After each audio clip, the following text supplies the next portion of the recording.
Hey everybody out in YouTube land, my name is Mike and I love guitars. In today's video, I'm going to tell you a story. A story about my dad, a Fender Stratocaster, and the best idea I've ever had. Let's do this.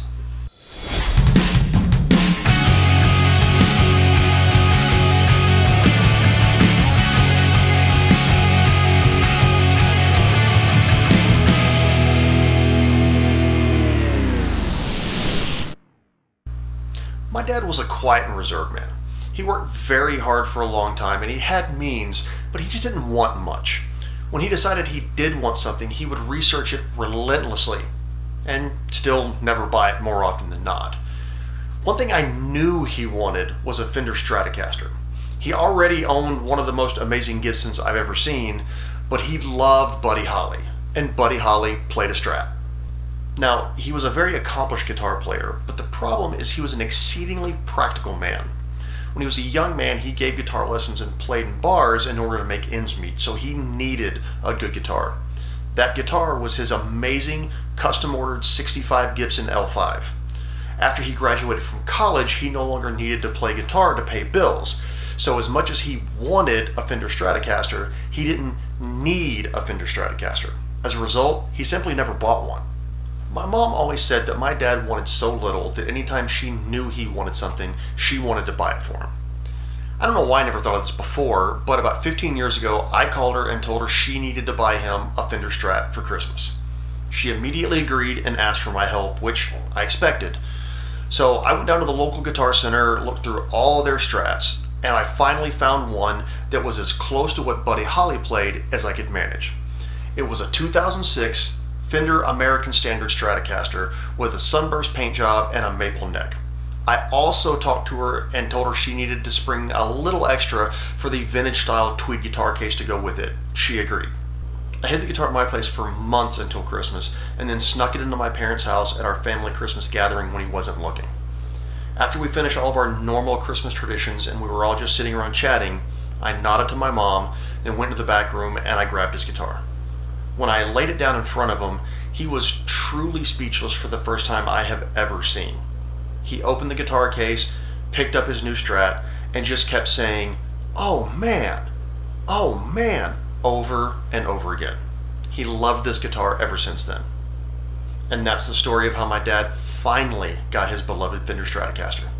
Now, I tell you that story to tell you this. The reason I knew my dad wanted a Fender Strat so much is not because I'm a particularly smart man. It's not because I have a crystal ball that told me his deepest desires. The reason I knew how much he wanted a Strat was very simple. Every time my mother spent too much money on something in his eyes, which was fairly often, he would always do the exact same thing. He would look at me and say, "Oh man, I could have bought a Stratocaster." He said those words to me for 15 years. Unfortunately, we lost my dad last year after a long struggle with illness. In the last couple of years of his life, he actually lost the ability to play guitar, which was a very difficult thing for him to deal with. After he passed, I inherited all of his music equipment, including his Strat that I had found for him. Now, I'm not a big Strat player myself, but this guitar will always be very special to me. Every time I play it, I feel connected to him and I feel that a little piece of him continues to live on.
Thank you for listening to my story, and thank you for being willing to learn a little bit about my dad and his beloved Fender Stratocaster.